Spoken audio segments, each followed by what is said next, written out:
Alright, so in this video we're going to take a look at question number 5 from the 2018 AP Calc pre-response exam. And in this case there are 4 parts. So we are given a function, f of x equals e to the x times cosine x, and we're asked to answer these 4 questions. So let's start with part A. Part A asks us for the average rate of change on the interval. So anytime we see average rate of change, all we simply need to do is find the slope of the line between the endpoints of the interval. So in other words, you're plugging in pi into the function, you're plugging in 0 into the function, and then we are finding the slope between those 2 points. So let's first figure out what is f of pi. So we get that's e to the pi times cosine pi. We need to make sure that we know how to evaluate trig functions here. Cosine of pi is -1, so this becomes e to the pi times -1, which is just negative e to the pi. This is a non-calculator question. You are not writing this out as a decimal. You are just leaving it as is. So f of 0, well, f of 0 would be e to the 0 times cosine of 0. E to the 0 is 1. Cosine of 0 is also 1. So last part is to put this all together. So the average rate of change would be given by f of pi minus f of 0 over pi minus 0. We did f of pi, we said that was negative e to the pi. We did f of 0, and the denominator gives us just a pi, and this is what we get for our answer. Let me make this a little bit cleaner. So there we go. So you get negative e to the pi minus 1 over pi. That should be relatively straightforward again, as long as you know what's meant by average rate of change. So we shouldn't really have any issues. So next one, asks us for the slope of the tangent line at a particular point. Well, the slope of the tangent line at a point is just the derivative. So we need to find the derivative of this function, plug in 3 pi over 2, and that's going to give us our answer. So first step, to do this derivative, we need to use a product rule here, because we have one function multiplied by another function. So this would be our u, this would be our v. Hopefully we remember the product rule. It's u prime times v plus v prime times u. So when we do this out, we are going to get f prime of x is equal to derivative of u is e to the x. That gets multiplied by v, plus derivative of v is negative sine x. That gets multiplied by u.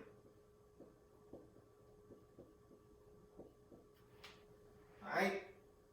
And what we need to do here is we need to figure out the slope of the tangent line at this point. So all we have to do is plug in 3 pi over 2. So we get f prime 3 pi over 2 equals e to the 3 pi over 2 cosine of 3 pi over 2 minus sine of 3 pi over 2 times e to the 3 pi over 2. And when we do this out, cosine of 3 pi over 2 is 0. So this quantity gives us 0. This quantity sine of 3 pi over 2, remember 3 pi over 2 is 270. That's our quadrantal angle. The y-coordinate of that point on the unicircle is -1. So we're going to get this becomes -1. Be careful, there is a negative in front of this term. So what we get for an answer is this entire first term disappears because we are multiplying by 0. And we're just going to get this becomes -1 times this, which is just e to the 3 pi over 2. So that's what we should come up with for the first 2 questions. Alright, part C. So part C asks us to find the absolute minimum on this interval. So to find max and min values, we know that absolute maxes and mins either occur at the relative max and min values or at the endpoints.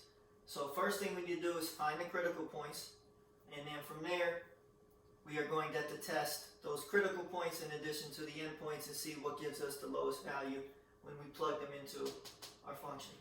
So step 1, we need to find the critical points, that is where the derivative is 0. Well, we just took the derivative here.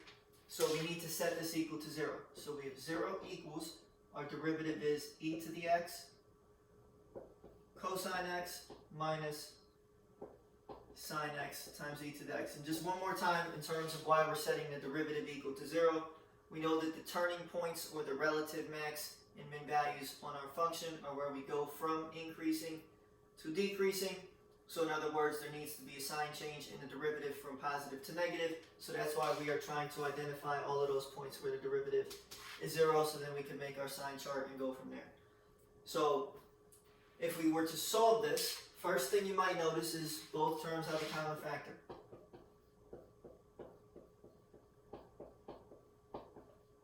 So we pull out a common factor of e to the x, and now what you would do is you would use the zero product property. And you would say that, well, either e to the x equals 0, or cosine x minus sine x equals 0. And something we should be familiar with is exponential functions should always give you positive values. So this is not going to have a solution. But if you don't recognize that, then you can still algebraically determine that you don't get a solution. However, you have to keep in mind you don't have a calculator. So what you would do if you solve exponential equations is you would take the natural log on both sides. So you would get ln of e to the x equals ln of 0. This just cancels each other out because they are inverses. And you should understand that you cannot take the natural log of 0. You can only take logarithms when we have arguments that are positive. So you cannot have a 0 or a negative. This automatically gives us no solution, which is something I alluded to before, that we should understand exponential functions are always positive. You can never raise something to a power and get a negative quantity. Alright, if the base is positive. So let's keep that in mind as well. Alright, so in this case, if we're looking at how do we solve cosine x minus sine x, again, this is something that we should know, just like we should have known that there was no solution here. We should know where cosine is equal to sine. For cosine to be equal to sine, the reference angles have to be the same, and cosine and sine have to have the same sign. They either both need to be positive or they both need to be negative. That happens in quadrant 1 and quadrant 3. In quadrant 1, when the reference angle is 45, our solution is just 45 degrees or pi over 4. In quadrant 3, where cosine and sine are both negative, and we have a reference angle of 45 degrees, they are also going to be equal. And in that case, if we're looking at 45 degree reference angle in quadrant 3, that is 225 degrees or 5 pi over 4. So there are two solutions here for where the derivative is 0. So we have two critical points that we need to test in addition to the endpoints. So make sure that we go back. This question is dependent on the fact that, again, we know how to evaluate trig functions. So again, this is something that some of us have struggled with. You have got to study this, otherwise you're going to be completely lost. So we now have our test points. And hopefully we don't run out of room here. We are testing 4 points. We are testing the endpoints. We are testing our critical points that we identified. So 4 points, like I said. And when I say testing them, if we want to figure out which is the absolute max or the absolute min, we are plugging them into the function. So we are doing f of 0. Well, we get that's e to the 0 times cosine of 0. E to the 0 is 1, cosine of 0 is 1. We get that's 1. And we actually did this calculation earlier. Next one, f of 2 pi. F of 2 pi is equal to e to the 2 pi times cosine of 2 pi. Cosine of 2 pi is 1. This becomes 1 times e to the 2 pi, which is e to the 2 pi. So we'll see at the end whether we need to determine approximations for these values in terms of what they should be roughly equivalent to in decimal form. But for the time being, let's just evaluate all of them and then see if we actually need to do that at the end. So pi over 4, we're plugging in pi over 4 now. So we get f of pi over 4 is equal to e to the pi over 4 times cosine pi over 4. Pi over 4 is 45 degrees. Cosine of 45 is 1 over root 2. So we get this becomes 1 over root 2 e to the pi over 4. And our last one, so f of 5 pi over 4, this is e to the 5 pi over 4, cosine 5 pi over 4, and cosine of 5 pi over 4 is negative 1 over root 2 because cosine is negative in quadrant 3. So we get this becomes negative 1 over root 2 e to the 5 pi over 4. And what we were concerned about is which of these values is the absolute min. So again, we get a value that's positive. E to the 2 pi is positive. This value is positive. This value is negative. Therefore, this one is the absolute min. We don't even have to approximate what these are equal to in decimal form because of the fact we clearly know this has to be the lowest since it's the only negative value on the list. So the answer for our absolute minimum is negative 1 over root 2 e to the 5 pi over 4. And if you wanted to know where does it occur, it occurs at the next value of 5 pi over 4. So again, for part C, just to recap what we did, to find the absolute min, we first had to find the critical points. That's where the derivative was 0. We then had to test the critical points and the endpoints of the interval in the function and make the determination which gave us the lowest value. All right, last example, we are asked to evaluate a limit. So this is the limit we want to evaluate. We are given the fact that g of pi over 2 is 0, and we are given this graph. This graph is supposed to be the graph of g prime. So first step with the limit is you try to evaluate at the point of interest. So we would initially try to plug in pi over 2. Well, f of pi over 2, did we do this yet in the problem? No, we did not. So let's see what is f of pi over 2.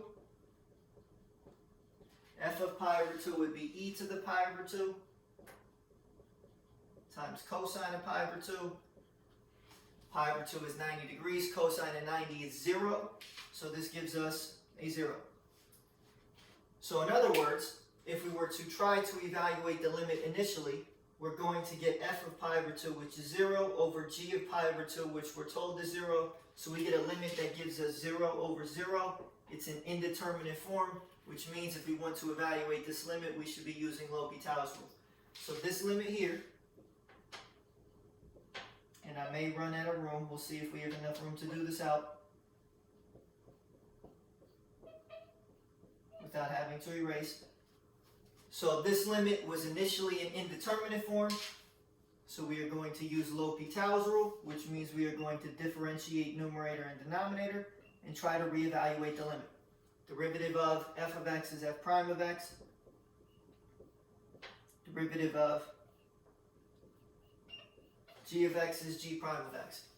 So now we need to figure out what is f prime of pi over 2 because we want to attempt to evaluate the limit at this point. Well, f prime of pi over 2. Here's our derivative. So we need to plug in pi over 2. So we get this becomes e. And am I going to have enough room? I'll try to fit this. So we get e to the pi over 2 cosine pi over 2 minus sine pi over 2 e to the pi over 2. So we are just simply plugging in pi over 2 into the derivative. And when we do this out, we get same thing here. Cosine of pi over 2 is 0, which means this first term is going to disappear. Sine of pi over 2 is 1, so we're going to get this as 1 times e to the pi over 2. Don't forget there is a negative sign here. So in other words, we're no longer in indeterminate form. We don't get 0 over 0 anymore. So what we do get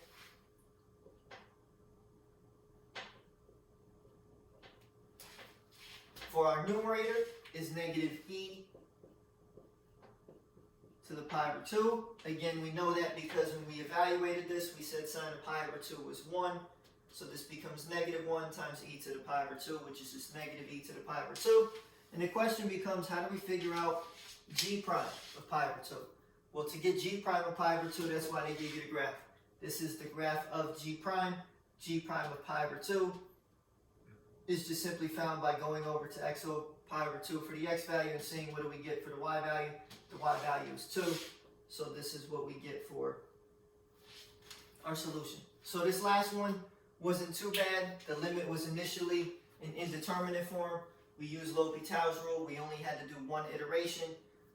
Again, I think the biggest and most difficult part of this problem was being able to evaluate trig functions. So we evaluated trig functions in A, B, C, and D.